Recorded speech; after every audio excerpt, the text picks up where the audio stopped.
नमस्कार साथियों, स्वागत है आप सभी का नर्सिंग पाठशाला में। हम डिस्कस कर रहे हैं हेमेटोलॉजी के बारे में और प्रीवियस क्लास में हमने देखा था कैरेक्टर्स ऑफ ब्लड, जिसमें हमने देख लिया था ब्लड के कलर के बारे में, उसकी पीएच, उसका वॉल्यूम, उसका टेम्परेचर और वॉल्यूम रेगुलेशन के जो कारक हैं उनके बारे में हमने विस्तार से डिस्कस कर लिया था। आज की क्लास में हम डिस्कस करने जा रहे हैं फंक्शंस ऑफ ब्लड के बारे में। जो हमारा ब्लड होता है वो कौन कौन से कार्य करता है। ये हमको पता है कि जो हमारा ब्लड होता है उसका हमने देख लिया कि कलर लाल होता है, हमारे वेन्स आर्टरी में जो है वो फ्लो करता रहता है। अब वो काम क्या करता है हमारे शरीर में, आज हम उसके बारे में डिस्कस करने जा रहे हैं। मैं कोशिश करूंगा कि बहुत ही इजी वे में मैं इसको एक्सप्लेन कर पाऊं कि जो ब्लड का जो हमारे फंक्शंस हैं वो कौन कौन से फंक्शंस हैं। देखिए, सबसे पहले बात कर लेते हैं ट्रांसपोर्टेशन। पहला फंक्शन जो होता है ब्लड का वो होता है ट्रांसपोर्टेशन। ब्लड क्या काम करता है? ट्रांसपोर्टेशन का काम करता है। ब्लड हमें पता है हमारी आर्टरीज और वेन में फ्लो होता रहता है। फ्लो होता है तो वो जो है ब्लड के साथ साथ कुछ चीजों का ट्रांसपोर्टेशन करता है। जैसे कि मैं आपको बता दूं, जिस प्रकार से हमारी जो ऑक्सीजन होती है, कार्बन डाइऑक्साइड होती है, यानी कि गैसों का ट्रांसपोर्टेशन। पहली बात हो गई गैसों के बारे में, गैसों का ट्रांसपोर्टेशन करता है। दूसरा करता है न्यूट्रिएंट्स का ट्रांसपोर्टेशन। हम कुछ भी चीज खाते हैं उसमें से जो न्यूट्रिएंट्स मेटाबॉलिज्म होता है, हमें पता है कुछ भी चीज खाते हैं उसका जो न्यूट्रिएंट्स होते हैं उनको ट्रांसपोर्ट करता है, प्रत्येक जो है हमारे शरीर के ऑर्गन्स तक या सेल टिश्यू तक जो है वो पहुंचाने का काम करता है। तीसरा होता है हमारा हार्मोन्स का ट्रांसपोर्टेशन। ये क्या करता है? हार्मोन जो भी होते हैं उनको ब्लड के द्वारा ही जो है ट्रांसपोर्ट किया जाता है। और इसका चौथा जो चीज है वो होती है वेस्ट। जो जितना भी वेस्ट बनता है शरीर में, ये ब्लड क्या करता है? ब्लड के द्वारा ही वो है किडनी तक पहुंचते हैं और किडनी के माध्यम से उनको जो है बॉडी से बाहर एक्सक्रीट आउट कर दिया जाता है। ये हो गई ट्रांसपोर्टेशन की बात। इसके बाद दूसरा काम होता है इसका रेगुलेशन। रेगुलेशन किस प्रकार से करता है? रेगुलेशन करता है ये इसका टेम्परेचर का रेगुलेशन करता है, ये पीएच का रेगुलेशन करता है। इसके बारे में विस्तार से हम देखेंगे। रेगुलेशन के बारे में हम विस्तार से देखेंगे किन किन चीजों का रेगुलेशन करता है। ये प्रोटेक्शन का काम करता है। तीसरा इसका काम है प्रोटेक्शन। प्रोटेक्शन का काम करता है, किस प्रकार से काम करता है प्रोटेक्शन का? प्रोटेक्शन का ये क्या करता है कि क्लोटिंग फैक्टर होता है इसमें। ये क्या करता है? Clotting factor. क्लोटिंग फैक्टर क्या करता है कि जो हमारा फ्लूइड है उसका जो है एक्सेसिव लॉस होने से जो है प्रिवेंट करता है। अब देखिए, किसी पर्सन के कोई इंजरी हो गई, ब्लड वेसल में से जो है ब्लड निकल रहा है, और अगर क्लोटिंग फैक्टर नहीं बनेगा तो ब्लड जो है वो कंटिन्यू जो है बाहर निकलता रहेगा। लेकिन क्लोटिंग फैक्टर की वजह से या कोगुलेशन की वजह से क्या होता है? ब्लड रुक जाता है, जार जो है बाहर एक्सक्रीट आउट ज्यादा नहीं हो पाता है। तो प्रोटेक्शन का काम। इसके अलावा दूसरा काम क्या है? हमारे ब्लड में डब्ल्यूबीसी होती है। डब्ल्यूबीसी क्या काम करती है? डब्ल्यूबीसी जो है प्रोटेक्ट करती है किसी भी इन्फेक्शन से। कोई भी एंटीबॉडी जो है हमारे शरीर में एंटीजन जो है हमारे शरीर में एंटर करेगा तो डब्ल्यूबीसी क्या करेगी? उससे लड़ने का काम करेगी। तीसरी बात कर ली हमने। चौथी है एक्सक्रेशन। एक्सक्रेशन किस प्रकार से करता है? जो भी वेस्ट प्रोडक्ट होते हैं उनको ब्लड के माध्यम से जो है किडनी तक पहुंचाता है, वहां से जो है बाहर एक्सक्रीट आउट कर दिए जाते हैं। चौथा मेजर फंक्शन हो गया इसका एक्सक्रेशन। अब देखिए, जो मुख्य काम होता है इनमें से वो होता है ट्रांसपोर्टेशन। हम डिस्कस कर लेते हैं फर्स्ट ट्रांसपोर्टेशन। देखिए किन किन चीजों का जो है ये ट्रांसपोर्टेशन करता है ब्लड। फर्स्ट हम लिखेंगे क्या? ट्रांसपोर्टेशन। ट्रांसपोर्टेशन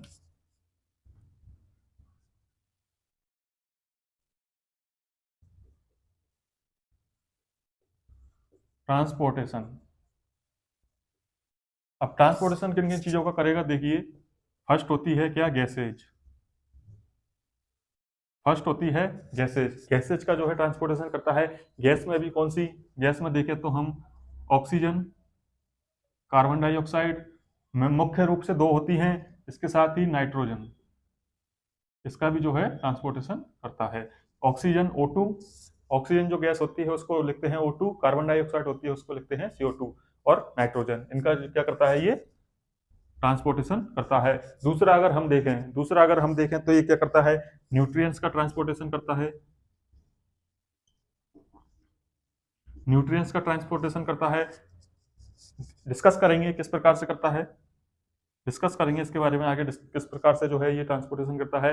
इसके अलावा तीसरी चीज है हॉर्मोन्स। क्या करता है? हॉर्मोन्स का ट्रांसपोर्टेशन करता है। फिर चौथी चीज क्या आएगी? जो वेस्ट प्रोडक्ट होते हैं हमारे शरीर में उनका, जैसे कि मैंने अभी बताया था, वेस्ट प्रोडक्ट का क्या करता है? कोई भी वेस्ट बनता है उसका ट्रांसपोर्टेशन करता है। चार चीजों का ट्रांसपोर्टेशन हम डिस्कस करेंगे। क्या है? देखिए, गैसेज। गैसेज का ट्रांसपोर्टेशन कौन कौन सी गैस का करेगा? ऑक्सीजन, कार्बन डाइऑक्साइड और नाइट्रोजन का। क्या करता है, देखिए ऑक्सीजन है, ऑक्सीजन को हम जो है ग्रहण करते हैं। हमारे ब्लड क्या करता है, लंग्स में से ऑक्सीजन को लेता है, और लंग्स में से ऑक्सीजन को लेने के बाद क्या करेगा, प्रत्येक सेल और टिश्यू तक जो है ये ऑक्सीजन को लेकर आएगा। इसी इसी प्रकार से CO2 का क्या करता है, अब देखिए CO2 है तो प्रत्येक सेल और टिश्यू से CO2 को लेगा और वापस कहाँ तक पहुंचाएगा, वापस पहुंचाएगा ये लंग्स तक। इसी प्रकार जो है नाइट्रोजन का भी ये ट्रांसपोर्टेशन करता है। अब सबसे पहले हम देख लेते हैं गैसेज। फर्स्ट डिस्कस कर लेते हैं किसके बारे में, transportation of gas, transportation of gases. अब देखिए हम क्या पढ़ रहे हैं, एक बार देख लीजिए। हम पढ़ रहे हैं functions of blood. Functions of blood में अभी तक हमने क्या बात की है, 4 मेजर फंक्शंस के बारे में हमने डिस्कस किया है। क्या किया है, 4 मेजर फंक्शन इसके होते हैं क्या, ट्रांसपोर्टेशन, ट्रांसपोर्टेशन, रेगुलेशन, रेगुलेट करता है, प्रोटेक्शन और एक्सक्रेशन। 4 के बारे में हमने जो है देखा है, क्या करता है, ट्रांसपोर्टेशन, रेगुलेशन और प्रोटेक्शन और एक्सक्रेशन। ट्रांसपोर्टेशन की हम बात कर रहे हैं, ट्रांसपोर्टेशन में हमने 4 चीज देखी हैं। क्या चीज देखी है, गैसेज का जो है ट्रांसपोर्टेशन करता है, इसके अलावा किसका करता है, न्यूट्रिएंट्स का करता है, हार्मोन्स का करता है, और जो वेस्ट होते हैं उनका करता है। अब देखिए हम पहला पढ़ने जा रहे हैं, इसमें से फर्स्ट हम डिस्कस कर रहे हैं गैसेज। किसका, गैसेज। गैसेज में भी कौन सा, अब देखिए गैसेज में भी हम सबसे पहले डिस्कस करेंगे किसका, transportation of O2, transportation of oxygen, transportation of oxygen. Gases में भी कौन सी, ऑक्सीजन। ऑक्सीजन के बारे में हम डिस्कस कर रहे हैं, ट्रांसपोर्टेशन ऑफ O2। अब देखिए ट्रांसपोर्टेशन किस प्रकार से करता है O2 का। ये क्या करता है कि हमारे ब्लड में होती है RBC, और RBC में होता है हीमोग्लोबिन। हमने सबने जो है जानते हैं इसके बारे में, कॉमन सी चीज है। हीमोग्लोबिन क्या करता है, जो हीमोग्लोबिन होता है यही ऑक्सीजन को बाइंड करता है, हीमोग्लोबिन ही ऑक्सीजन को बाइंड करता है और ट्रांसपोर्टेशन का जो है कार्य करता है। किस प्रकार से करता है, देखिए ये देखिए किस प्रकार से करेगा। ये है लंग्स, ये हमारे क्या है, लंग्स। ठीक है, अब यहाँ पे क्या है, O2 हमने ग्रहण की, O2 हम लेते हैं, तो यहाँ लंग्स में O2 है, और ये क्या है, हमारी ब्लड वेसल। ये क्या है, ब्लड वेसल। और यहाँ पे बना देता हूं मैं क्या, सेल। ये हमारी सेल है, ये इसका न्यूक्लियस हो गया, तो ये तो हो गई क्या, सेल। ठीक है, ये है ब्लड वेसल, ये क्या है, ब्लड वेसल, ब्लड वेसल है कोई। अब देखिए क्या करेगा, जो इसमें जो क्या होता है, इसमें होता है हीमोग्लोबिन। हीमोग्लोबिन को शॉर्ट में लिखते हैं HB। इसमें क्या है, हीमोग्लोबिन।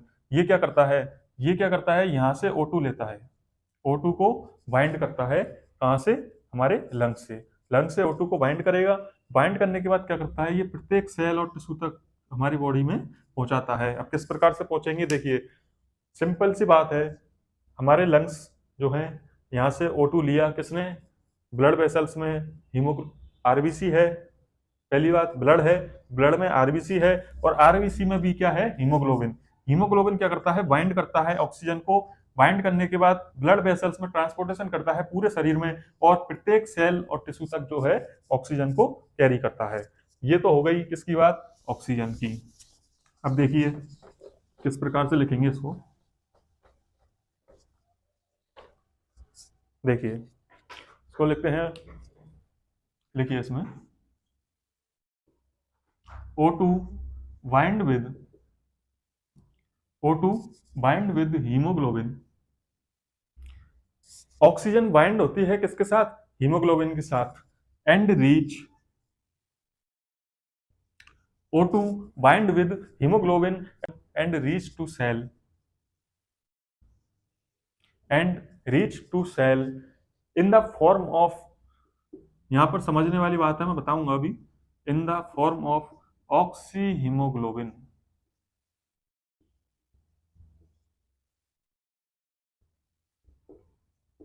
ऑक्सी हीमोग्लोबिन, देखिए क्या लिखा है, ऑक्सीजन बाइंड होती है किसके साथ, हीमोग्लोबिन के साथ, और पहुंचती है कहां तक, cell, in form of oxy haemoglobin. Oxy haemoglobin के फॉर्म में क्या होती है, ऑक्सीजन पहुंचती है। किस प्रकार से? अब देखिए ऑक्सी हीमोग्लोबिन, ऑक्सी हीमोग्लोबिन में किस प्रकार से पहुंचेगी? देखिए ये क्या है? O2, O2 यानी कि ऑक्सीजन, ऑक्सीजन है, किसके साथ बाइंड हो रही है? हीमोग्लोबिन के साथ, हीमोग्लोबिन के साथ बाइंड होती है तो ये क्या बनाती है? ये बनाती है ऑक्सी हीमोग्लोबिन, ऑक्सी हीमोग्लोबिन ये क्या है? बना रही है, ऑक्सी हीमोग्लोबिन बनाती है। अगर ऑक्सीजन अगर ऑक्सीजन हीमोग्लोबिन के साथ बाइंड होती है तो उसको क्या बोलते हैं? ऑक्सी हीमोग्लोबिन, ऑक्सी हीमोग्लोबिन जो है ये बनाती है। अब बात करते हैं कि कितनी मात्रा में जो है ऑक्सीजन हीमोग्लोबिन के साथ ट्रांसपोर्ट होती है, बाइंड होकर, हीमोग्लोबिन के साथ बाइंड होकर कितनी मात्रा में जो है ऑक्सीजन ट्रांसपोर्ट होती है। अब ये देखिए जो ऑक्सी हीमोग्लोबिन है, ऑक्सी हीमोग्लोबिन क्या करता है? ये क्या करता है? रिलीज करता है O2, रिलीज करता है O2 इन सेल। O2 क्या करता है? सॉरी, ऑक्सी हीमोग्लोबिन क्या करता है? रिलीज करता है O2 इन सेल, प्रत्येक सेल में क्या करता है? ये रिलीज कर देता है। अब हम इसकी मात्रा की अगर बात करें तो कितनी मात्रा में जो है ये ऑक्सी हीमोग्लोबिन ऑक्सी हीमोग्लोबिन की फॉर्म में कितनी मात्रा में जो है ट्रांसपोर्टेशन होता है ऑक्सीजन का? तो मैक्सिमम जो है ऑक्सी हीमोग्लोबिन की फॉर्म में ही होता है। कितना? 98.5% मैक्सिमम ऑक्सीजन ऑक्सी हीमोग्लोबिन के रूप में, यानी कि हीमोग्लोबिन के साथ बाइंड होकर जो है सेल और टिश्यू तक पहुंचती है। 98.5% 98.5% हीमोग्लोबिन जो है ट्रांसपोर्ट होती है किसके द्वारा? हीमोग्लोबिन के द्वारा। देखिए क्या देखा है हमने, हम पढ़ रहे हैं ट्रांसपोर्टेशन ऑफ गैसेज। गैसेज में हमने पहले बात की है ट्रांसपोर्टेशन ऑफ O2 की। O2 यानी कि ऑक्सीजन, ऑक्सीजन का ट्रांसपोर्टेशन किस प्रकार से होता है? हमारे ब्लड के द्वारा ऑक्सीजन का ट्रांसपोर्टेशन किस प्रकार से होता है? ऑक्सीजन क्या करती है? हीमोग्लोबिन के साथ बाइंड होती है। हमारे ब्लड में आरबीसी होती है, आरबीसी में हीमोग्लोबिन होता है। हीमोग्लोबिन क्या काम करता है? ऑक्सीजन को बाइंड करने का काम करता है। तो ऑक्सीजन बाइंड होगी किसके साथ? हीमोग्लोबिन के साथ, और पहुंचेगी कहां तक? सेल तक। सेल तक पहुंचने के बाद किसके फॉर्म में? ऑक्सी हीमोग्लोबिन के फॉर्म में। अब देखिए हमने इसको इजी वे में लिखा है कि जो ऑक्सीजन होती है हीमोग्लोबिन के साथ मिलकर जो क्या बनाएगी? ऑक्सी हीमोग्लोबिन बनाएगी, या फिर उसको क्या बोलेंगे? ऑक्सी हीमोग्लोबिन बोला जाता है। ये क्या करती है? रिलीज करती है O2 इसमें सेल में। इसके बाद क्या होता है? ऑक्सी हीमोग्लोबिन बनने के बाद, यानी कि O2 Hb के साथ हीमोग्लोबिन के साथ बाइंड होने के बाद ऑक्सी हीमोग्लोबिन की फॉर्म में सेल तक पहुंचती है। और मुख्य बात यह है कि जो O2 का जो ट्रांसपोर्टेशन होता है मैक्सिमम अमाउंट में हीमोग्लोबिन के साथ बाइंड होने के साथ होता है। कितना? 98.5%। ये हो गई हमारी O2 यानी कि ऑक्सीजन के ट्रांसपोर्टेशन की बात। अब देखते हैं हम CO2। उससे पहले एक चीज और, अब देखिए 98.5% ऑक्सीजन तो पहुंच गई किसके साथ? हीमोग्लोबिन के साथ। बाकी बची हुई 1 या 2% जो है ऑक्सीजन किसके साथ पहुंचेगी? जो बाकी बची हुई होती है उसके बारे में पहले डिस्कस कर लेते हैं, उसके बाद हम कार्बन डाइऑक्साइड यानी कि CO2 की चर्चा करेंगे। देखिए एक पॉइंट लिखना है, सम मॉलिक्यूल ऑफ O2, सम कुछ मात्रा में किसके? O2 के मॉलिक्यूल क्या करते हैं? ट्रांसपोर्ट होते हैं। O2 के कुछ मॉलिक्यूल, हमने 98.5% की बात पहले कर ली है। अब किसकी बात कर रहे हैं हम? बाकी की 1 या 2% की बात कर रहे हैं। Some molecule of O2 transport by dissolve किसमें? अब देखिए हीमोग्लोबिन की बात हो गई, यानी कि आरबीसी की बात हो गई, ब्लड सेल की बात हो गई, तो बची हुई किसके साथ जाएगी? बची हुई जाएगी, कॉमन सी बात है, प्लाज्मा के साथ। बचा कौन है अब? Plasma. Some molecule of O2 transport by dissolve in plasma, dissolve in plasma. कितनी? 1 से 2%। देखिए क्या बोला है मैंने, हमने बात की अभी 98.5% जो ऑक्सीजन है वो हीमोग्लोबिन के साथ बाइंड होके ट्रांसपोर्ट हो रही है। बची हुई 1 से 2% ऑक्सीजन, 1 से 2% ऑक्सीजन किसके साथ ट्रांसपोर्ट होती है? वो होती है प्लाज्मा के साथ। प्लाज्मा में बाइंड होने के बाद जो है, प्लाज्मा में बाइंड होने के बाद 1 से 2% ऑक्सीजन ट्रांसपोर्ट होती है। अब इसके बाद हम चर्चा करेंगे कार्बन डाइऑक्साइड यानी कि CO2 के ट्रांसपोर्टेशन की। जो कार्बन डाइऑक्साइड CO2 का ट्रांसपोर्टेशन होता है वो किस प्रकार से होता है? देखिए CO2 कार्बन डाइऑक्साइड, ये हमने देख लिया था ट्रांसपोर्टेशन ऑफ O2। अब देख रहे हैं transportation of CO2। Carbon dioxide का ट्रांसपोर्टेशन किस प्रकार से होगा? जो मैं आपको बता दूं, कार्बन डाइऑक्साइड का मैक्सिमम ट्रांसपोर्टेशन जो होता है वो किसके द्वारा, किसकी फॉर्म में होता है? वो होता है बाइकार्बोनेट की फॉर्म में। मैक्सिमम ट्रांसपोर्टेशन ऑफ CO2 किसके फॉर्म में? इन द फॉर्म ऑफ बाइकार्बोनेट। देखिए किस प्रकार से, देखिए CO2 maximum, CO2 carbon dioxide maximum मात्रा की मैं बात कर रहा हूं,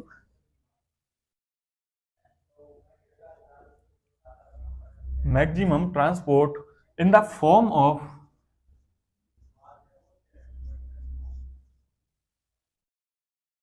बाइकार्बोनेट। बाइकार्बोनेट को किस प्रकार से लिखते हैं? HCO3। बाइकार्बोनेट को किस प्रकार से लिखते हैं? HCO3। बाइकार्बोनेट की फॉर्म में क्या होता है? CO2 का ट्रांसपोर्टेशन होता है। किस प्रकार से और कितनी मात्रा में?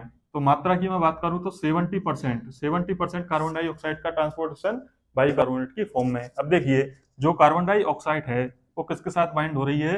वो बाइंड हो रही है यहाँ पर H2O यानी कि वाटर के साथ। वाटर के साथ बाइंड हो रही है तो क्या बनाएगी?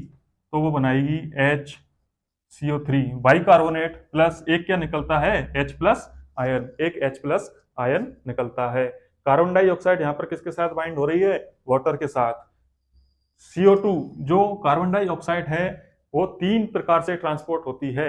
एक तो होती है बाइकार्बोनेट की फॉर्म में, पहली हम डिस्कस कर रहे हैं बाइकार्बोनेट की फॉर्म में 70% मैक्सिमम अमाउंट में जो है बाइकार्बोनेट की फॉर्म में ट्रांसपोर्ट होती है। किसके साथ? वाटर के साथ। और क्या निकलता है इसमें से? HCO3 क्या बनता है? Bicarbonate plus H plus ion. अब देखिए इजी भाषा में मैं आपको बताऊं तो CO2 का जो ट्रांसपोर्टेशन होता है, मैक्सिमम अमाउंट में जो ट्रांसपोर्टेशन होता है वो बाइकार्बोनेट की फॉर्म में होता है। तीन मेनली जो है 3 प्रकार से जो है ये कार्बन डाइऑक्साइड ट्रांसपोर्ट होती है। पहली हम डिस्कस कर रहे हैं बाइकार्बोनेट की फॉर्म में मैक्सिमम अमाउंट में, यानी कि 70% जो है इसका ट्रांसपोर्टेशन बाइकार्बोनेट की फॉर्म में होता है। क्या होता है कि जो कार्बन डाइऑक्साइड होती है वो वाटर के साथ यानी कि H2O के साथ बाइंड होती है और क्या बनाती है? बाइकार्बोनेट बनाती है, प्लस एक H प्लस आयन जो है निकलता है। अब हम देखते हैं दूसरा। ये तो देख लिया हमने पहला, पहला क्या देखा है? इन द फॉर्म ऑफ बाइकार्बोनेट। अब दूसरी देखते हैं हम। इसके बाद नेक्स्ट देखते हैं कि नेक्स्ट क्या है, CO2 किसके साथ बाइंड होती है? तो देखिए CO2 bind with haemoglobin. Haemoglobin को शॉर्ट में H भी लिखते हैं। CO2 बाइंड विद हीमोग्लोबिन, क्या बनाएगी? CO2। CO2 किसके साथ बाइंड हो रही है? हीमोग्लोबिन के साथ। किसकी फॉर्म में? Carb amino haemoglobin, carb amino haemoglobin किसकी फॉर्म में हो रही है? ये कार्ब अमीनो हीमोग्लोबिन की फॉर्म में क्या होती है? ट्रांसपोर्ट होती है। किसके साथ? हीमोग्लोबिन के साथ। ये दूसरी जो है ट्रांसपोर्टेशन देख रहे हैं हम किसका? कार्बन डाइऑक्साइड का। कार्बन डाइऑक्साइड बाइंड हो रही है हीमोग्लोबिन के साथ। अगर कार्बन डाइऑक्साइड हीमोग्लोबिन के साथ बाइंड होती है, किसकी क्या होता है? किसकी फॉर्म में जो है ट्रांसपोर्ट होती है? कार्ब अमीनो हीमोग्लोबिन की फॉर्म में। कितनी कितनी कार्बन डाइऑक्साइड जो है हीमोग्लोबिन के साथ मिलकर ट्रांसपोर्ट होती है? तो ये होती है 23%। 23% कार्बन डाइऑक्साइड हीमोग्लोबिन के साथ बाइंड होती है। अब नेक्स्ट देखते हैं। हमने देख ली 70% किसके साथ होती है? 70% वाटर के साथ जो है ट्रांसपोर्ट होती है और 23% होती है हीमोग्लोबिन के साथ। बची हुई 7% किसके साथ जो है ट्रांसपोर्ट होगी? देखिए अब लास्ट थर्ड जो है ट्रांसपोर्टेशन जो है किसके साथ होता है, तो थर्ड है, देखिए CO2। कार्बन डाइऑक्साइड क्या होती है, डिजोल्व होती है in plasma, dissolve in plasma. 70% हमने देख लिया किसके साथ हो रही है, वाटर के साथ। 23% हो रही है हीमोग्लोबिन के साथ। 7% किसके साथ होगी, प्लाज्मा के साथ। प्लाज्मा में डिजोल्व होकर CO2 जो है ट्रांसपोर्ट होती है। 7% किसके साथ हो गई, प्लाज्मा के साथ। ये हो गई हमारी CO2 के बारे में। अब देखिए, एक बार देखना जरूरी है कि हमने क्या पढ़ा है अभी, कंफ्यूजन ना हो कोई भी। हम पढ़ रहे हैं functions of blood. Functions of blood में हम सबसे पहले पढ़ रहे हैं ट्रांसपोर्टेशन। ट्रांसपोर्टेशन में भी क्या चीज, ट्रांसपोर्टेशन ऑफ गैसेज। गैसों का ट्रांसपोर्टेशन किस प्रकार से होता है, तो हमने पहले देखा है ट्रांसपोर्टेशन ऑफ ऑक्सीजन। ऑक्सीजन का जो ट्रांसपोर्टेशन होता है, ऑक्सीजन का ट्रांसपोर्टेशन हमने देखा था हीमोग्लोबिन के साथ होता है, तो मिलकर क्या बनाती है, ऑक्सी हीमोग्लोबिन बनाती है। हीमोग्लोबिन के साथ कितनी ट्रांसपोर्ट होती है ऑक्सीजन, 98.5% जो है ट्रांसपोर्टेशन ऑक्सीजन का हीमोग्लोबिन के साथ होता है। इसके अलावा जो से बाकी की बची हुई 1 या 2% जो ऑक्सीजन होती है, वो प्लाज्मा में डिसॉल्व होकर जो है ट्रांसपोर्ट होती है। उसके बाद ऑक्सीजन के बाद हमने बात की है कार्बन डाइऑक्साइड यानी CO2 के बारे में। CO2 जो होती है, 3 प्रकार से ट्रांसपोर्टेशन इसका होता है। किस प्रकार से होता है, पहला बाइकार्बोनेट के रूप में होता है। बाइकार्बोनेट यानी कि वाटर के साथ जो है CO2 बाइंड होती है, वाटर के साथ बाइंड होती है, फिर उसका ट्रांसपोर्टेशन होता है। कितने परसेंट, वो होती है 70%। 70% मात्रा CO2 की किसके साथ बाइंड होकर ट्रांसपोर्ट होगी, वो होगी हमारी वाटर के साथ। उसके बाद हमने देखा था जो कार्बन डाइऑक्साइड होती है वो हीमोग्लोबिन के साथ बाइंड होती है। उसको किस फॉर्म में होती है, वो होती है कार्बामिनो हीमोग्लोबिन की फॉर्म में। कार्बामिनो हीमोग्लोबिन की फॉर्म में कितनी होती है, वो होती है 23% ट्रांसपोर्टेशन। 23% मात्रा में CO2 का ट्रांसपोर्टेशन हमारा कार्बामिनो हीमोग्लोबिन की फॉर्म में होता है। उसके बाद हमने डिस्कस किया है कि जो कार्बन डाइऑक्साइड होती है वो किसके साथ डिजोल्व होकर ट्रांसपोर्ट होती है, प्लाज्मा के साथ। कितने अमाउंट में, 7% अमाउंट में। चलिए अब देखिए नेक्स्ट। अब इसमें एक चीज और है कि जो carbon monoxide poisoning,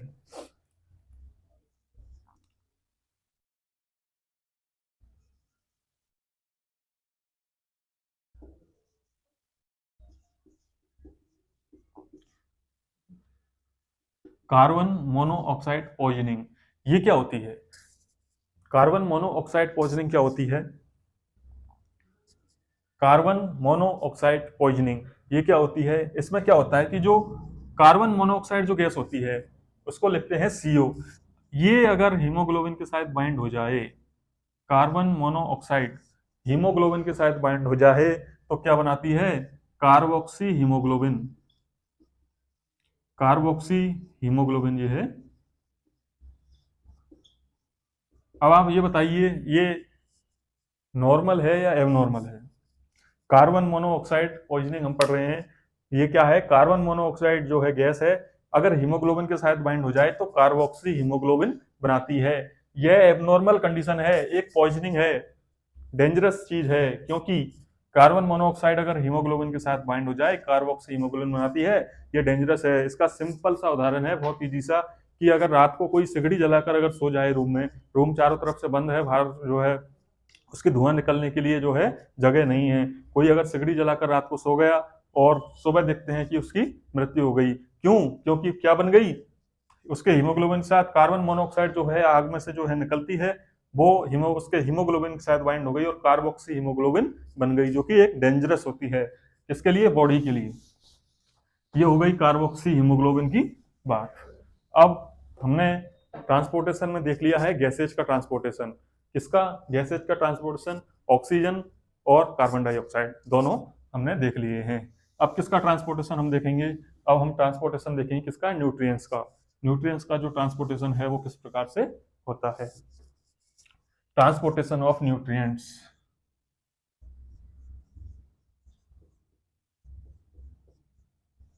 transportation of nutrients. अब देखिए, न्यूट्रिएंट्स का जो ट्रांसपोर्टेशन होता है वो ब्लड के द्वारा होता है, ये मैंने अभी बताया है आपको। ब्लड के द्वारा किस प्रकार से होगा न्यूट्रिएंट्स का ट्रांसपोर्टेशन। देखिए, हम कोई भी जो है खाना खाते हैं, हम खाना खाते हैं उसके बाद हमें पता है मेटाबॉलिज्म होता है, मेटाबॉलिज्म होने के बाद क्या होता है, उसमें जो भी न्यूट्रिएंट्स होते हैं वो ब्लड के द्वारा ही हमारे पूरे शरीर तक पहुंचते हैं, पूरे शरीर की सेल एंड टिश्यू तक पहुंचते हैं। न्यूट्रिएंट्स को ले जाने का, ट्रांसपोर्टेशन का काम कौन करता है? ब्लड ही करता है। चलिए इसमें देख लेते हैं, इसमें लिखते हैं ब्लड ट्रांसपोर्ट। ब्लड क्या करता है? ट्रांसपोर्ट। ब्लड क्या करता है? ट्रांसपोर्ट करता है। किसका? प्रत्येक प्रत्येक न्यूट्रिएंट्स का। ब्लड क्या करता है? ट्रांसपोर्ट करता है प्रत्येक न्यूट्रिएंट्स का। किस में से? हमारी इंटेस्टाइन में से। From intestine. कहां पर पहुंचाएगा उनको? To each cell and tissue.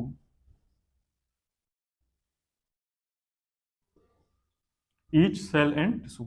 देखिए क्या लिखा है मैंने, blood transport the each and every nutrients from intestine to each cell and tissue. ठीक है, ब्लड क्या करता है? ट्रांसपोर्ट करता है प्रत्येक न्यूट्रिएंट्स का। ईच एंड एवरी, प्रत्येक जो है न्यूट्रिएंट्स का क्या करेगा? ट्रांसपोर्टेशन करेगा। कहां से? इंटेस्टाइन से। और कहां पहुंचाएगा? सेल एंड टिश्यू तक। मेटाबॉलिज्म होने के बाद ब्लड क्या करता है? इंटेस्टाइन में से न्यूट्रिएंट्स को लेता है और ट्रांसपोर्टेशन के माध्यम से प्रत्येक हमारी सेल एंड टिश्यू तक पहुंचाता है। अब एग्जाम्पल देखें इसके, कौन कौन से जो है न्यूट्रिएंट्स हैं। एग्जाम्पल देखें, कौन कौन से जो न्यूट्रिएंट्स होते हैं हमारे, जिस प्रकार से होते हैं, जैसे कि प्रोटीन हो गया, amino acid, fatty acid, minerals, electrolytes, lipids. लिख लेते हैं इनको। प्रोटीन फर्स्ट हमारा, protein, amino acid, amino acid भी बोलते हैं इसको, amino acid, minerals, fatty acid,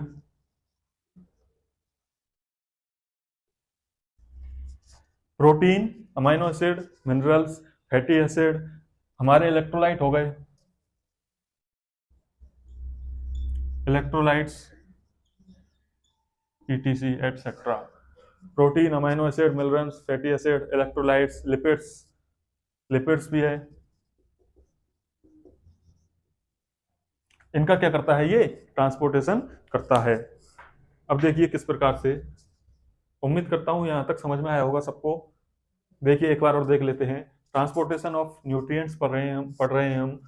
जो है ब्लड न्यूट्रिएंट्स का ट्रांसपोर्टेशन कहां से करता है? इंटेस्टाइन से हमारी सेल एंड टिश्यू तक जो है न्यूट्रिएंट्स को लेकर जाता है। न्यूट्रिएंट्स जो हमारे हम भोजन ग्रहण करते हैं उसमें होते हैं protein, amino acid, minerals, fatty acid, lipids और इलेक्ट्रोलाइट्स इत्यादि। अब देखिए किस प्रकार से जो है ट्रांसपोर्टेशन करता है ब्लड न्यूट्रिएंट्स का, किस प्रकार से ट्रांसपोर्टेशन करता है। देखिए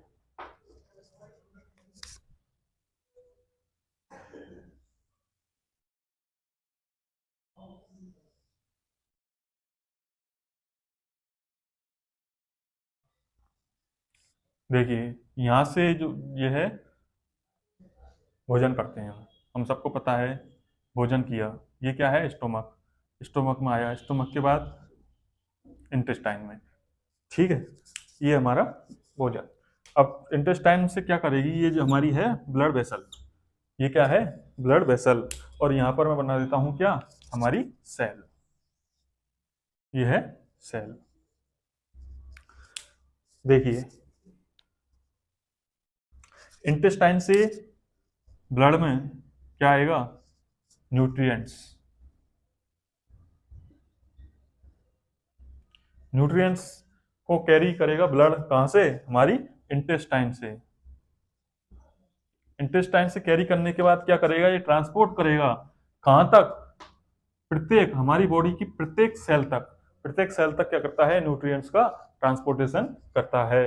ये हो गई किसकी बात? Transportation of nutrients. न्यूट्रिएंट्स की बात।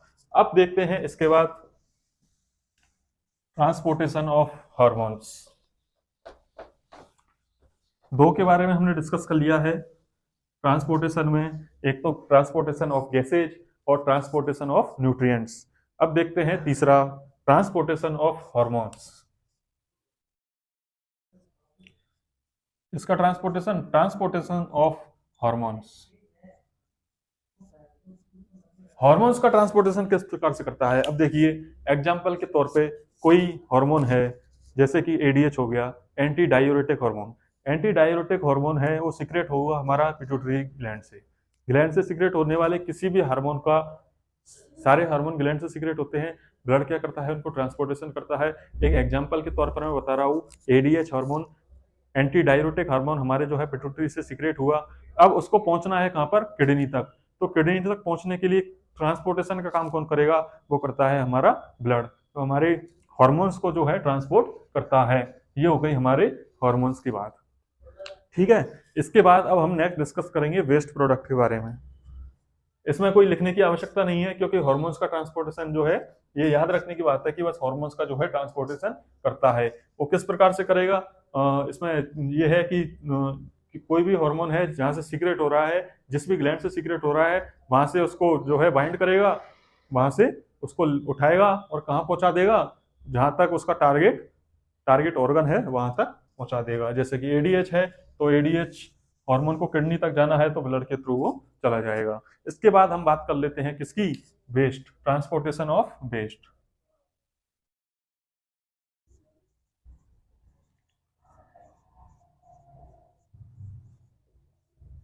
Transportation of waste. हमारी बॉडी में हमारी बॉडी में वेस्ट प्रोडक्ट भी बनते हैं।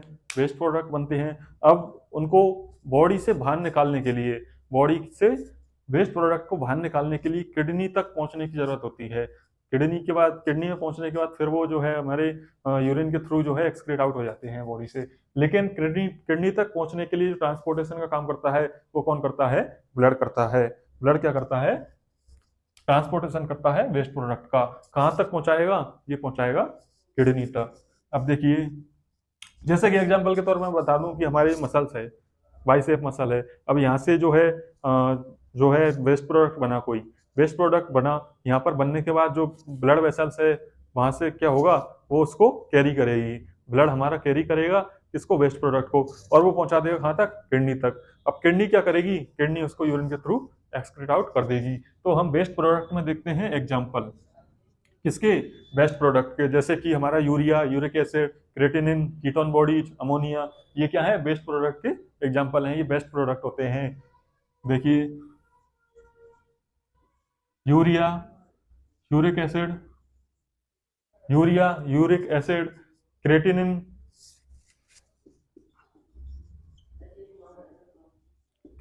कीटोन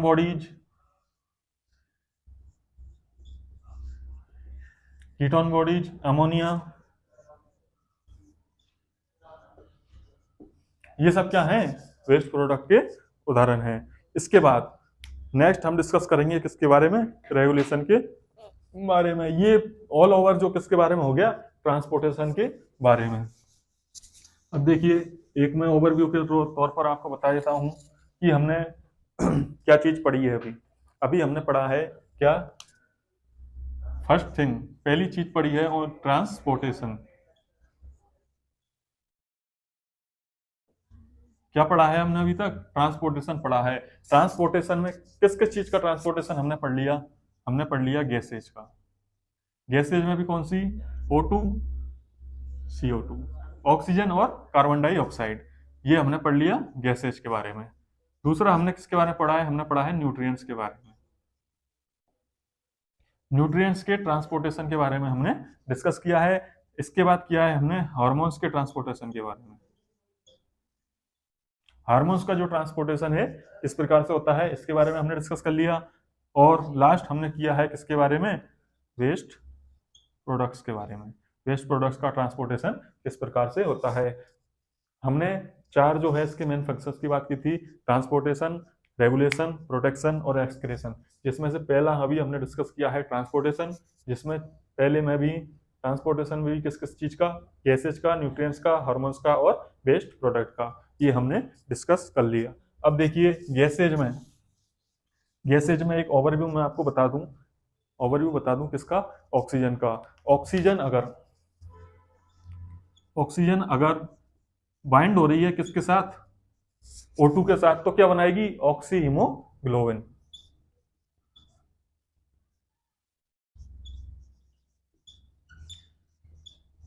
बनाने से मीन्स क्या है? बनाने से मीन्स है कि अगर O2 हमारी ऑक्सीजन अगर हीमोग्लोबिन के साथ बाइंड हो रही है तो ऑक्सी हीमोग्लोबिन के फॉर्म में वो है ट्रांसपोर्ट होगी। ये तो हो गई किसकी बात? ऑक्सीजन के बाइंडिंग की बात। किसके साथ? हीमोग्लोबिन। अब CO2 बाइंड हो रही है अगर किसके साथ? हीमोग्लोबिन के साथ। कार्बन डाइऑक्साइड अगर हीमोग्लोबिन के साथ बाइंड हो रही है तो क्या बनाएगी ये? Carbamino haemoglobin.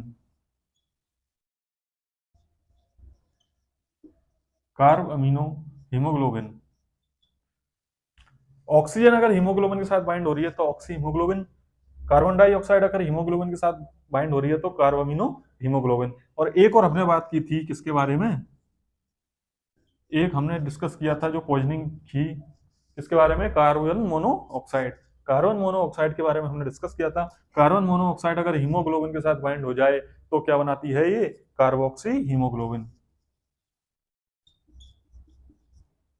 Carboxy haemoglobin. Haemoglobin में शॉर्ट में लिख रहा हूं यहाँ पर। ये एक ओवरव्यू मैंने बताया है जो अभी हमने डिस्कस किया था उसके बारे में याद रहे कि जो ऑक्सीजन है वो हीमोग्लोबिन के साथ बाइंड हो गई तो ऑक्सी हीमोग्लोबिन के रूप में ट्रांसपोर्ट होगी।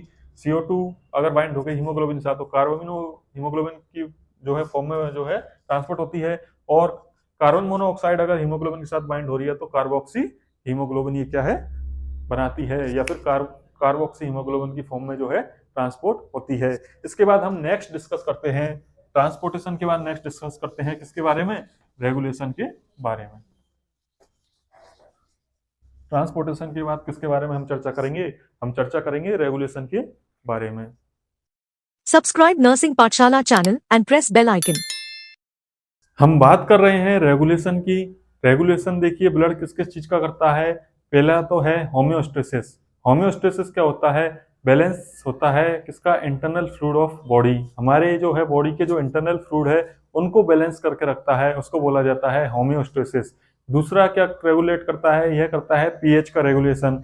हमने प्रीवियस क्लास में भी इसके बारे में डिस्कस किया था कि पीएच का रेगुलेशन किस प्रकार से करता है।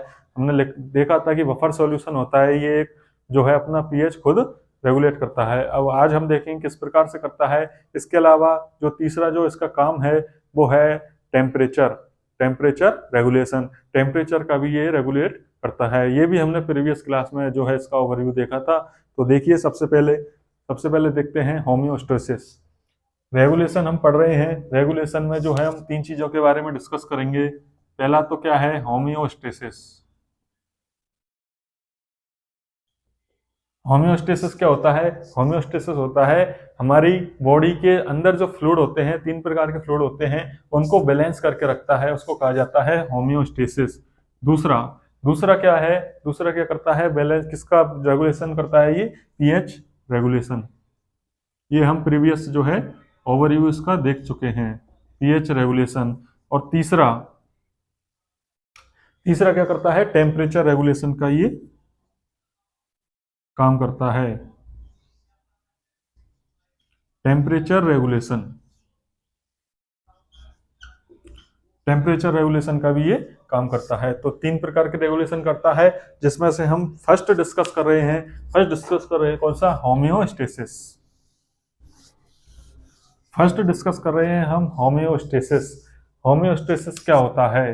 होम्योस्टेसिस क्या होता है? जैसे कि मैंने अभी बताया कि होम्योस्टेसिस किसको कहते हैं? हमारे बॉडी के अंदर के फ्लूइड को क्या करना? बैलेंस करना। बैलेंस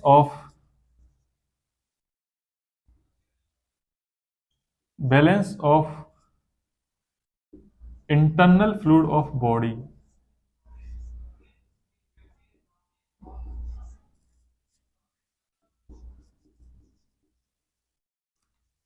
बैलेंस करना किसको? Internal fluid of body. Homeostasis पढ़ रहे हैं हम। होम्योस्टेसिस किसको बोला जाता है? होम्योस्टेसिस बोला जाता है हमारी बॉडी के अंदर जो फ्लूइड होता है उसको क्या करना? बैलेंस करना। बॉडी के अंदर के फ्लूइड को बैलेंस करना होम्योस्टेसिस कहा जाता है। और जो ब्लड होता है हमारा वो जो है होम्योस्टेसिस का जो है काम करता है। अब मेन बात यह है कि कौन कौन से जो है फ्लूइड होते हैं हमारे बॉडी के अंदर। तो हमारी बॉडी के अंदर तीन प्रकार के फ्लूइड होते हैं। एक तो वो जो हमारी सेल्स में प्रेजेंट होते हैं उनको बोला जाता है इंट्रासेलुलर फ्लूइड। दूसरे वो जो हमारी दो जो सेल्स हैं उनके बीच में जो है फ्लूइड उपस्थित होता है उसको बोलते हैं इंटरस्टिशियल फ्लूइड। हमारी दो सेल्स के बीच में जो फ्लूइड जो है रहेगा उसको इंटरस्टिशियल बोलेंगे, और जो सेल के अंदर रहेगा उसको इंटरसेलुलर बोलेंगे। तीसरा होता है हमारी वेसल्स में, अगर जो वेसल्स में जो फ्लूइड होता है उसको बोला जाता है इंट्रावेस्कुलर फ्लूइड। देखिए तीन प्रकार के फ्लूइड होते हैं, तीन प्रकार के फ्लूइड होते हैं। पहला मैंने कौन सा बताया, इंट्रासेलुलर फ्लूइड। इंट्रासेलुलर फ्लूइड, तीन प्रकार के फ्लूइड बता रहा हूं मैं। पहला होता है इंट्रासेलुलर फ्लूइड, ये कहां प्रेजेंट होता है, ये प्रेजेंट होता है किसमें, सेल्स में। सेल्स के अंदर ये है फ्लूइड होता है, इसीलिए इसको क्या बोला जाता है, इंट्रासेलुलर फ्लूइड। दूसरा जो फ्लूइड होता है वो होता है हमारा दो सेल्स के बीच में, जिसको क्या बोलते हैं, इंटरस्टिशियल फ्लूइड। इंटरस्टिशियल फ्लूइड ये कहां होता है, ये प्रेजेंट होता है बिटवीन सेल्स, सेल्स के बीच में जो है प्रेजेंट होता है। और तीसरा होता है कौन सा, इंट्रावेस्कुलर।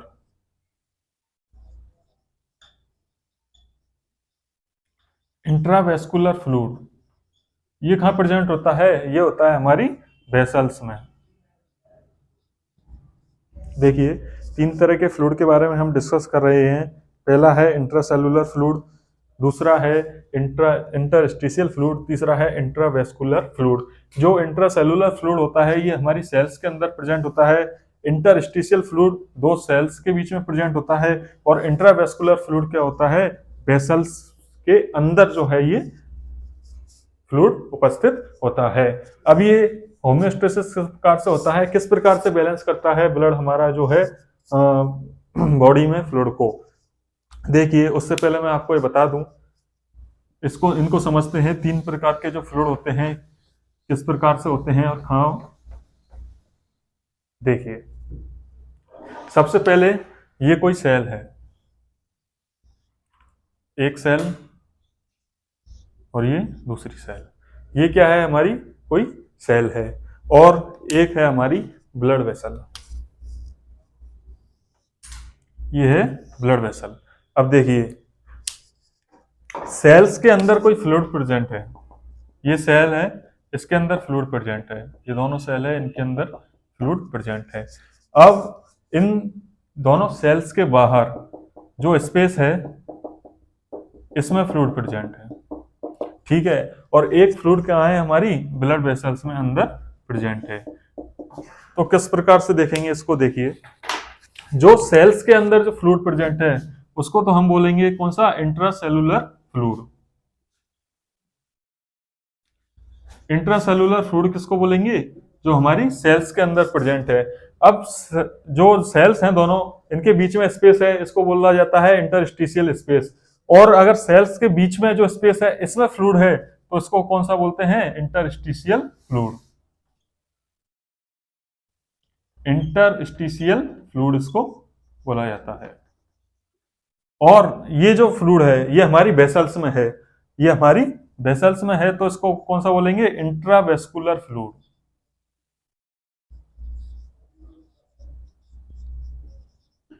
इस फ्लूइड को क्या बोलेंगे, इंट्रावेस्कुलर फ्लूइड बोलेंगे। अब ये किस प्रकार से जो है रेगुलेट करता है ब्लड हमारा, कि जो ये फ्लूइड है ये इन्हीं में ही अंदर बना रहे। किस प्रकार से, इंट्रासेलुलर फ्लूइड है तो वो सेल्स के अंदर ही बना रहे, बाहर नहीं आए। इंटरस्टिशियल फ्लूइड है वो जो स्पेस है इंटरस्टिशियल उसी में रहे, उससे जो है ना तो ब्लड वेसल्स के अंदर आए ना बाहर जाए। तीसरा इंट्रावेस्कुलर फ्लूइड, जो वसल्स के अंदर जो फ्लूइड है वो वसल्स में ही रहे, ना तो बाहर जाए और ना बाहर से जो इंटरस्टिशियल जो स्पेस है वहां से अंदर आए। इसके लिए प्रीवियस क्लास में भी हमने डिस्कस किया था, इसके लिए प्रेशर काम करते हैं तीन, एक तो ऑस्मोटिक, ऑनकोटिक और एक होता है हाइड्रोस्टेटिक प्रेशर। तीन प्रेशर कार्य करते हैं, जो फ्लूइड है उसको उसी जगह पर बना रहने में जो है वो कार्य, बने रहने के लिए कार्य करते हैं कि जो फ्लूइड है वो दूसरी जगह पर नहीं जा सके। देखिए किस प्रकार से हमने तीन जो है उसकी बात की थी, किसकी, प्रेशर की। हमने किया था ओस्मोटिक प्रेशर, ऑस्मोटिक प्रेशर के बारे में। ऑस्मोटिक प्रेशर क्या करता है? ऑस्मोटिक प्रेशर पहली बात तो यह है कि सॉल्यूट के द्वारा लगाया जाता है। ऑस्मोटिक प्रेशर सॉल्यूट के द्वारा लगाया जाता है। ये क्या काम करता है? अब देखिए ब्लड वेसल है हमारी, ब्लड वेसल में सॉल्यूट क्या होंगे? हमारे सॉल्यूट होंगे electrolytes, sodium, potassium, magnesium, phosphorus, ये इलेक्ट्रोलाइट्स हैं। सोडियम, मैग्नीशियम, पोटेशियम, फास्फोरस, ये क्या हैं? इलेक्ट्रोलाइट हैं। ये क्या करते हैं? अब जो इसके अंदर जो फ्लूइड है, ब्लड वेसल के अंदर जो फ्लूइड है, इसको रिटेन करके रखते हैं, इसको पकड़ के रखते हैं, रिटेन करके रखते हैं ये जो इलेक्ट्रोलाइट्स हैं। यानी कि जो ये सॉल्यूट है, ये हमारे जो फ्लूइड है, वाटर हो गया, ठीक है, प्लाज्मा, इसको क्या करते हैं? ये पकड़ के रखते हैं, रिटेन करके रखते हैं। क्यों? क्योंकि ये ब्लड वेसल से बाहर नहीं जाए। इसके लिए जो रिटेन करते हैं, इस प्रेशर लगाते हैं, इसको बोला जाता है ऑस्मोटिक प्रेशर। इसमें क्या कर रहे हैं? ये इसको जो है वाटर को रिटेन कर रहे हैं। रिटेन करने की वजह से क्या हो रहा है? ये बाहर नहीं जा रहा। अगर क्या हो जाए, अगर जो है ऑस्मोटिक प्रेशर कम हो जाए, ब्लड में सोल्यूट की मात्रा कम हो जाए, या फिर देखिए सॉल्यूट की मात्रा अगर कम हो गई, सॉल्यूट की मात्रा कम हो गई तो ऑस्मोटिक प्रेशर कम हो जाएगा। कम होगा तो क्या होगा? ये जो है वाटर को, फ्लूइड को रिटेन नहीं कर पाएंगे, और रिटेन नहीं कर पाने की वजह से क्या होगा? जो वाटर है, वो जो फ्लूइड है, वो बाहर आ जाएगा। कहां पर? इंटरस्टिशियल स्पेस में। इंटरस्टिशियल स्पेस में ये फ्लूइड आ गया तो क्या, कौन सी कंडीशन हो जाएगी? हमने उस दिन भी देखा था, एडिमा की कंडीशन जो है डेवलप हो जाएगी, अगर क्या हो, ऑस्मोटिक प्रेशर कम हो जाए या सॉल्यूट की कमी हो जाए। ये तो हो गई किसकी बात? ऑस्मोटिक प्रेशर की बात। इसी प्रकार से ऑनकोटिक प्रेशर काम करता है। इसी प्रकार से कौन सा प्रेशर काम करता है? Oncotic pressure. ऑनकोटिक प्रेशर काम करता है। वो किसके द्वारा लगाया जाता है? वो लगाया जाता है प्लाज्मा प्रोटीन। कौन सी वाली? वो भी एल्बुमिन। एक बात और है, अभी हमने देखा ऑस्मोटिक प्रेशर, इसमें और ऑनकोटिक प्रेशर में, ऑस्मोटिक प्रेशर में और ऑनकोटिक प्रेशर में डिफरेंस क्या है? ऑस्मोटिक जो प्रेशर होता है वो लगाया जाता है टोटल सॉल्यूट के द्वारा। सॉल्यूट में क्या क्या चीज है? सॉल्यूट में देखिए जो इलेक्ट्रोलाइट्स हैं वो भी आते हैं, प्लाज्मा प्रोटीन भी आती है, प्लाज्मा प्रोटीन भी आती है। ये सबके साथ लगाया जा रहा है, टोटल सॉल्यूट के साथ लगाया जाएगा। जो टोटल सॉल्यूट के साथ लगाया गया जो प्रेशर है उसको बोलते हैं ऑस्मोटिक प्रेशर। और केवल एल्बुमिन प्रोटीन के द्वारा लगाया गया प्रेशर क्या कहलाता है? Oncotic pressure. अब इसमें क्या करता है, इसमें क्या होता है? देखिए ये जो ऑनकोटिक प्रेशर है, ये केवल किसके द्वारा लगाया जाएगा? ये लगाया जाएगा केवल एल्बुमिन प्रोटीन के द्वारा। ये क्या है? Albumin protein. हमारी प्लाज्मा, हमने पढ़ा था प्लाज्मा प्रोटीन होती है, उसमें भी कौन सी पढ़ रहे हैं हम? एल्बुमिन प्रोटीन की बात कर रहे हैं। ये ऑनकोटिक प्रेशर एल्बुमिन प्रोटीन के द्वारा लगाया जाता है। और एल्बुमिन प्रोटीन क्या करती है? सेम वही काम करती है जो सारे इलेक्ट्रोलाइट अभी कर रहे थे, सारे सॉल्यूट कर रहे थे। क्या काम करती है? ये फ्लूइड को रिटेन करके रखती है। एल्बुमिन प्रोटीन फ्लूइड है, इसको रिटेन करके रखेगी, जिससे क्या हो, जो फ्लूइड है वो ब्लड वेसल से बाहर नहीं जाए। अगर बाहर चला गया इंटरस्टिशियल स्पेस में तो क्या कंडीशन होगी? एडिमा की कंडीशन डेवलप होगी। तीसरा तीसरा जो प्रेशर है, hydrostatic pressure. Hydrostatic pressure,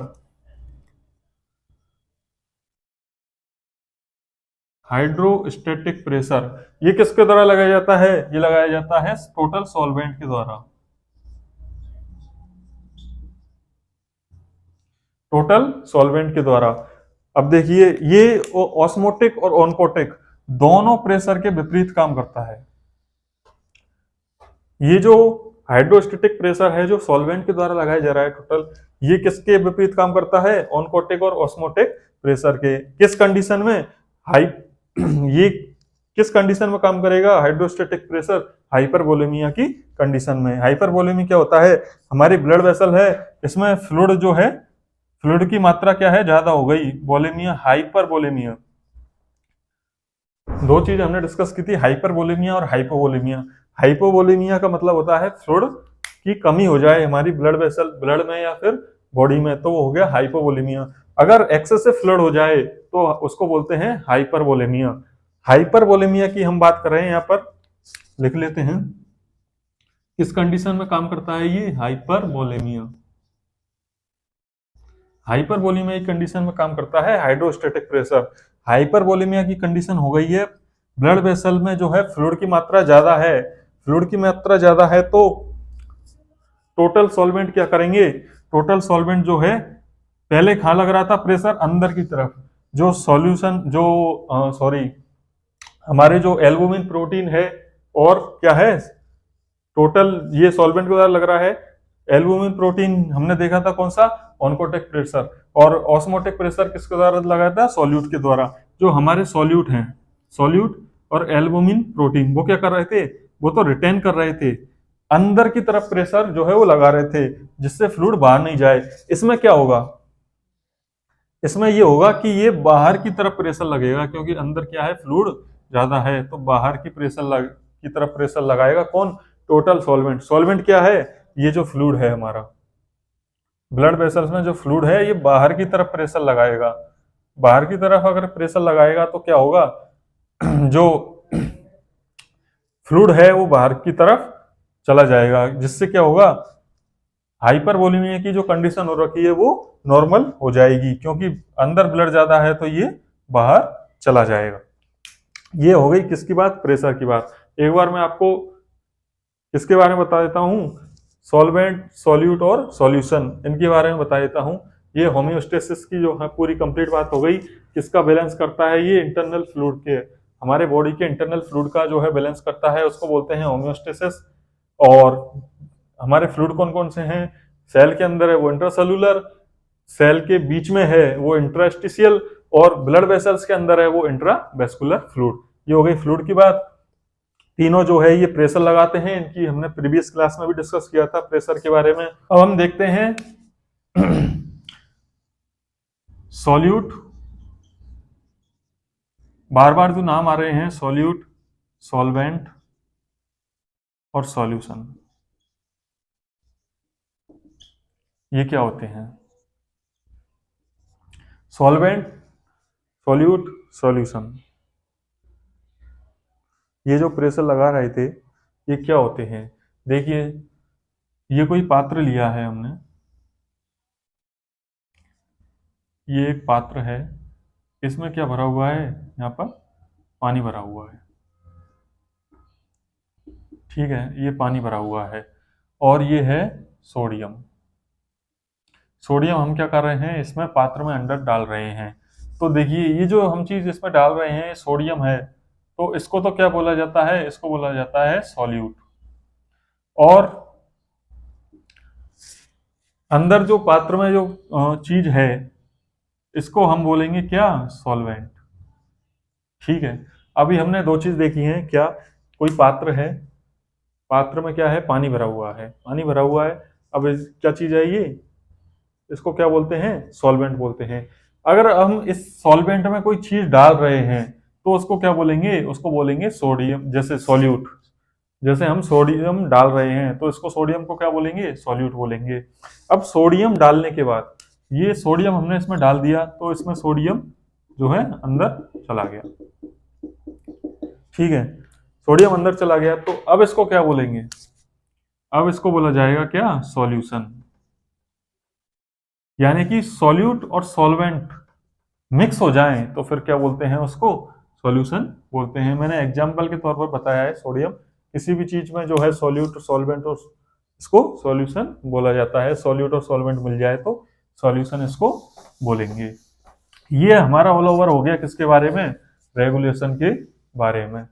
complete जो है रेगुलेशन के बारे में हमने पढ़ लिया है, होम्योस्टेसिस पढ़ लिया है, इसका किस प्रकार से जो है ये इंटरनल जो फ्लूइड है हमारा बॉडी उसको बैलेंस करता है। तीनों हमने इसके किसकी बात कर ली है, फ्लूइड की बात कर ली है, हमारे इंट्रासेलुलर, इंट्रास्टिशियल और इंट्रावेस्कुलर। इसके बाद हम बात करने जा रहे हैं पीएच रेगुलेशन।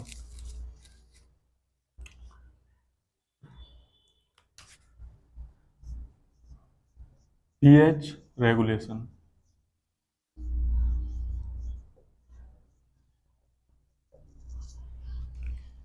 पीएच का रेगुलेशन किस प्रकार से करता है, हमने प्रीवियसली डिस्कस किया था कि जो ब्लड होता है वो हमारा बफर सॉल्यूशन होता है।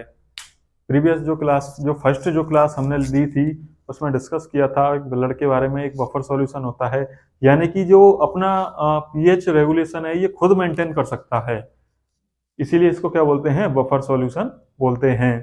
तो किस प्रकार से देखेंगे इसको, blood regulate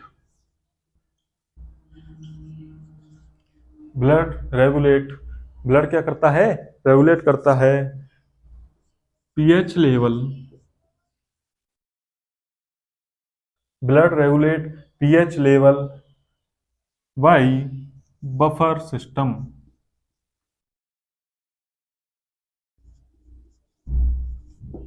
blood regulate pH level by buffer system.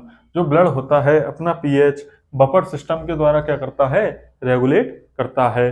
अब बफर सिस्टम कौन कौन से होते हैं देखिए, बफर सिस्टम कौन कौन से होते हैं, 4 प्रकार के जो है बफर सिस्टम होते हैं। जो मेनली हम बात करेंगे बफर सिस्टम की वो हम पढ़ते हैं फंडामेंटल में, यहाँ पर उनके जो है बफर सिस्टम के नाम की हम बात करेंगे। इसके अलावा किस प्रकार से रेगुलेट करते हैं, जो है ब्लड अपना खुद का पीएच किस प्रकार से रेगुलेट करता है बफर सिस्टम के द्वारा, ये हम फंडामेंटल में डिस्कस करेंगे। तो जो बफर सिस्टम है वो होता है carbonic acid and bicarbonate system. 4 system की हम बात करेंगे बफर सिस्टम के। पहला होता है कौन सा, carbonic acid and bicarbonate system. देखिए 4 सिस्टम की हम बात करेंगे, पहला होता है कार्बोनिक एसिड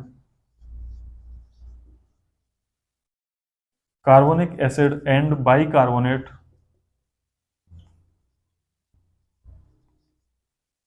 सिस्टम।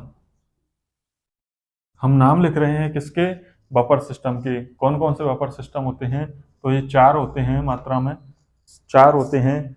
हम पहला देख रहे हैं carbonic acid and bicarbonate system. दूसरा है कौन सा, दूसरा कौन सा होता है, दूसरा होता है फॉस्फेट सिस्टम। दूसरा कौन सा होता है, phosphate system. Carbonic acid and bicarbonate system, दूसरा बात कर रहे हैं फॉस्फेट सिस्टम। तीसरा होता है क्लोराइड शिफ्ट सिस्टम। तीसरा कौन सा होता है, क्लोराइड शिफ्ट सिस्टम। चौथा होता है प्लाज्मा प्रोटीन सिस्टम। चौथा कौन सा होता है, प्लाज्मा प्रोटीन सिस्टम। ये 4 प्रकार के जो है बफर सिस्टम होते हैं। जो ब्लड होता है उसको बफर सॉल्यूशन बोला जाता है, क्यों, क्योंकि वो अपना पीएच खुद रेगुलेट कर लेता है। 4 प्रकार के बफर सिस्टम की हम बात कर रहे हैं, रेगुलेशन हम पढ़ रहे हैं, जिसमें हमने पहला पढ़ लिया है होम्योस्टेसिस के बारे में। दूसरा हम देख रहे हैं क्या, पीएच रेगुलेशन। पीएच रेगुलेशन में ब्लड जो है पीएच अपना रेगुलेट करता है बफर सिस्टम के द्वारा, बफर सिस्टम के द्वारा पीएच रेगुलेट करता है। 4 प्रकार के जो है बफर सिस्टम होते हैं। बफर सॉल्यूशन बोला जाता है ब्लड को। और बफर सिस्टम कितने प्रकार के होते हैं, 4 प्रकार के। पहला होता है carbonic acid and bicarbonate system. दूसरा होता है फॉस्फेट सिस्टम। तीसरा होता है क्लोराइड शिफ्ट सिस्टम। चौथा होता है प्लाज्मा प्रोटीन सिस्टम। ये हो गई किसके बारे में, बफर सिस्टम के बारे में बात। बफर सिस्टम के बाद अब हम नेक्स्ट देखते हैं, पीएच रेगुलेशन हमने देखा है। इसके बाद हम नेक्स्ट देखते हैं किसके बारे में, टेम्परेचर रेगुलेशन। इसके बारे में, टेम्परेचर रेगुलेशन के बारे में।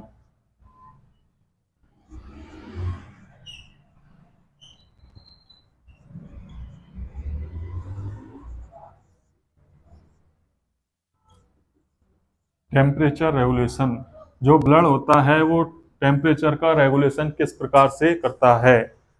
हमने प्रीवियस क्लास में डिस्कस किया था टेम्परेचर के बारे में, कि जो ब्लड का जो टेम्परेचर होता है हमारी बॉडी टेम्परेचर से 1 डिग्री ज़्यादा होता है। 1 डिग्री ज़्यादा क्यों होता है, क्योंकि ब्लड में क्या होता है, वाटर प्रेजेंट होता है। वाटर क्या करता है, हीट को एब्जॉर्ब करता है। इस कारण क्या होता है कि जो ब्लड का टेम्परेचर है वो बढ़ जाता है, जबकि बॉडी का टेम्परेचर जो है कम हो जाता है। अब हम ये बात कर रहे हैं कि टेम्परेचर को रेगुलेट किस प्रकार से करता है ब्लड। अब देखिए हमारी बॉडी में ब्लड जो है टेम्परेचर की जो है ज्यादा हो गया, टेम्परेचर ज्यादा हो गया, ब्लड में क्या है, वाटर है। वाटर क्या करेगा, हीट को एब्जॉर्ब करेगा बॉडी से हीट को एब्जॉर्ब करेगा, तो क्या होगा, बॉडी का टेम्परेचर है वो कम हो जाएगा और ब्लड का टेम्परेचर जो है बढ़ जाता है। इसीलिए समय समय पर जब भी जो है बॉडी का टेम्परेचर बढ़ता है तो वो हीट को क्या है, एब्जॉर्ब कर लिया जाता है वाटर के द्वारा। ब्लड में जो वाटर उपस्थित है उसके द्वारा क्या किया जाता है, एब्जॉर्ब कर लिया जाता है। तो देखिए इसको देखते हैं।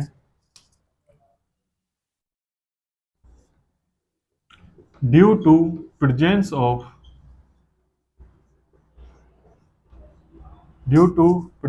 ऑफ वाटर, ब्लड में हम किसकी बात कर रहे हैं, वाटर के जो है प्रेजेंस की बात कर रहे हैं। Due to presence of water in blood, क्या करता है ये, हमने देखा था, अभी मैंने बताया, अभी ये क्या करता है, एब्जॉर्ब करता है किसको, हीट को। वाटर क्या करता है, ये वाटर क्या करता है, due to presence of water in blood, ये वाटर क्या करता है हमारे ब्लड में, हीट को एब्जॉर्ब करने का काम करता है। वाटर को क्या लिख सकते हैं, H2O, H2O इसको लिख सकते हैं, एब्जॉर्ब दी हीट। अब देखिए जो वाटर है ब्लड में वो क्या कर रहा है, हीट को एब्जॉर्ब कर रहा है, हीट को एब्जॉर्ब कर रहा है, तो क्या होगा, हमारे बॉडी का टेम्परेचर तो क्या हो जाएगा, कम। डिक्रीज को लिखते हैं शॉर्ट में इस प्रकार से, decrease body temperature, decrease body temperature and increase blood temperature. क्या हुआ देखिए, टेम्परेचर रेगुलेशन हम पढ़ रहे हैं, ब्लड किस प्रकार से टेम्परेचर को रेगुलेट करता है, किसकी प्रेजेंस होती है, वाटर की। हम शुरुआत से देखते आ रहे हैं कि ब्लड में जो है वाटर की प्रेजेंस होती है। अब वाटर जो है ब्लड में प्रेजेंट है तो वो क्या करेगा, जो वाटर है वो हीट को एब्जॉर्ब करेगा। हीट को अगर एब्जॉर्ब कर रहा है तो क्या होगा कि जो बॉडी में से हीट को एब्जॉर्ब कर रहा है तो सिंपल सी बात है कि जो बॉडी का टेम्परेचर है वो कम होगा और हीट जो है ब्लड का टेम्परेचर बढ़ जाता है हीट को एब्जॉर्ब करने की वजह से। अब देखिए हमने देखा था कि जो ब्लड का जो टेम्परेचर होता है हमारी बॉडी के टेम्परेचर से 1 डिग्री सेल्सियस ज्यादा होता है। तो वो यही कारण है कि जो वाटर इसमें प्रेजेंट होता है वो क्या करता है, हीट को एब्जॉर्ब कर लेता है। इसीलिए क्या होता है, हमारी बॉडी का टेम्परेचर 37 डिग्री सेल्सियस होता है और इसी कारण से क्या होता है, ब्लड का टेम्परेचर 1 डिग्री सेल्सियस ज्यादा, यानी कि 38 डिग्री सेल्सियस जो है ब्लड का टेम्परेचर होता है। इसके बाद हम नेक्स्ट डिस्कस करेंगे किसके बारे में, प्रोटेक्शन। हमने रेगुलेशन की बात कर ली है, इससे पहले किसकी बात की थी, हमने ट्रांसपोर्टेशन की बात की थी। अब थर्ड हम बात करने जा रहे हैं किसके बारे में, प्रोटेक्शन। जो ब्लड है हमारा प्रोटेक्शन किस प्रकार से प्रोवाइड करता है, थर्ड बात करने जा रहे हैं प्रोटेक्शन, थर्ड बात करने जा रहे हैं प्रोटेक्शन की।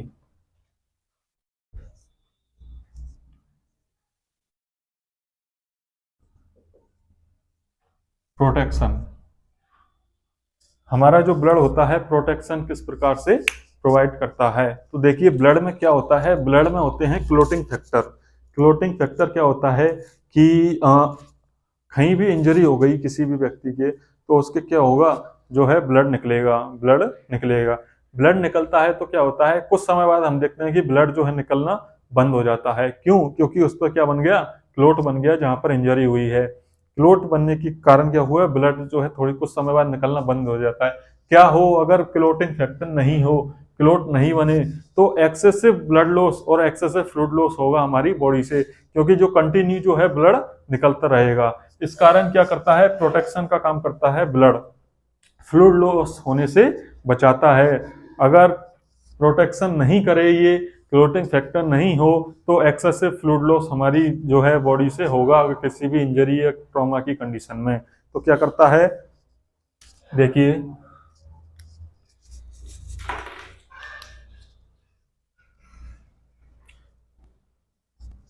Due to presence of due to presence of clotting factor.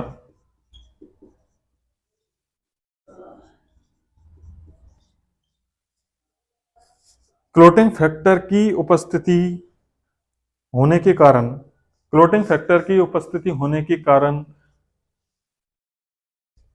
क्या होता है, ब्लड क्या करता है, प्रिवेंट करता है, क्या अभी बताया था, excessive fluid loss. Excessive fluid loss को क्या करता है, ब्लड प्रिवेंट करता है। क्लोटिंग फैक्टर है, कहीं भी इंजरी हुई है क्लोटिंग फैक्टर बन जाएगा, क्लोटिंग फैक्टर है वहां पर मतलब क्लोट बन जाएगा, क्लोट बन गया तो क्या होगा, एक्सेसिव फ्लूइड लॉस नहीं हो पाएगा। तो ये किसकी बात हो गई, ये बात हो गई प्रोटेक्शन की। प्रोटेक्शन में हम क्या देखे हैं, क्लोटिंग फैक्टर। दूसरी बात क्या होती है, ये किस और एक प्रकार से और जो है ये क्या करता है, प्रोटेक्ट करता है, प्रोटेक्शन का काम करता है। कैसे करेगा, हमारे ब्लड में होती है क्या, डब्ल्यूबीसी। ब्लड में हमने सेल की जब बात की थी तो देखा था आरबीसी डब्ल्यूबीसी प्लेटलेट से होती हैं। तो डब्ल्यूबीसी क्या काम करती है, डब्ल्यूबीसी प्रोटेक्शन का काम करती है। डब्ल्यूबीसी क्या काम करती है, प्रोटेक्शन का काम करती है। प्रोटेक्शन में भी किससे बचाएगी वो, किसी भी इन्फेक्शन से। तो ये इन्फेक्शन प्रोटेक्शन का काम भी जो है ब्लड करता है। किस प्रकार से करता है, देखिए पहले इसको लिखते हैं, प्रोटेक्शन किस कैसे होगा, due to presence of WBC. WBC को क्या क्या बोलते हैं, व्हाइट ब्लड सेल।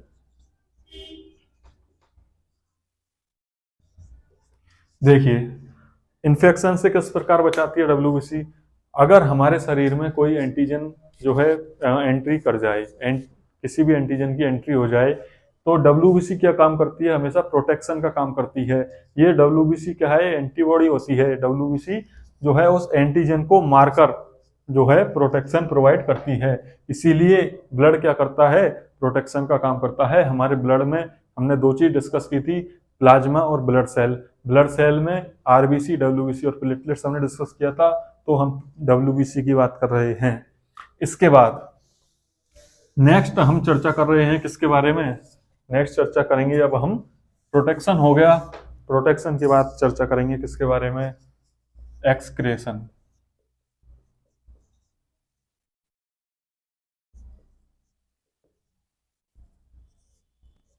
एक्सक्रेशन के बारे में, एक्सक्रेशन में जो हमारा ब्लड जो है एक्सक्रेशन में किस प्रकार हेल्प करता है, अभी हमने डिस्कस किया था कि कहीं भी बॉडी में वेस्ट प्रोडक्ट बनता है तो ब्लड क्या करता है, उसको कैरी करता है और हमारी जो है किडनी तक पहुंचाता है। और किडनी से क्या होता है, वो किडनी से जो है बाहर एक्सक्रेट आउट कर दिया जाता है। तो ब्लड क्या करता है, एक्सक्रेशन में भी जो है हेल्प करता है। एक्सक्रेशन भी किसका, वेस्ट प्रोडक्ट का। तो ब्लड हेल्प इन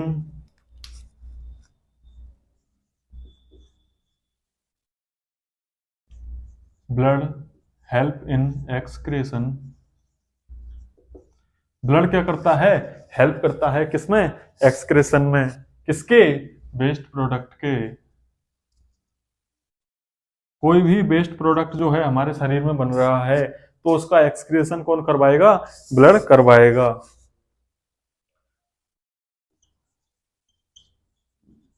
अभी बताया था किसके द्वारा, किडनी के द्वारा। ब्लड हेल्प करता है एक्सक्रेशन में, किसके, वेस्ट के, किडनी के द्वारा बाहर निकालेगा। देखिए एक्सक्रेशन की मैं बात कर रहा हूँ, मैंने अभी बताया था कि जो किसी बॉडी के किसी भी पार्ट में, कहीं पर भी बॉडी में अगर वेस्ट बनता है तो ब्लड उसको कैरी करता है और किडनी तक पहुंचाता है, फिर किडनी के द्वारा जो है शरीर से बाहर एक्सक्रेट आउट कर दिया जाता है। ये बात हो गई किसके बारे में, आज की जो है फंक्शंस ऑफ ब्लड जो है हमारा कंप्लीट हुआ है। तो उम्मीद करता हूँ आपको समझ में आया होगा। आज के लिए इतना ही। नेक्स्ट क्लास में हम डिस्कस करेंगे बहुत ही महत्वपूर्ण कंपोजिशन ऑफ ब्लड, ब्लड के कंपोजिशन के बारे में हम डिस्कस करेंगे। Thank you. Subscribe Nursing Pathshala channel and press bell icon.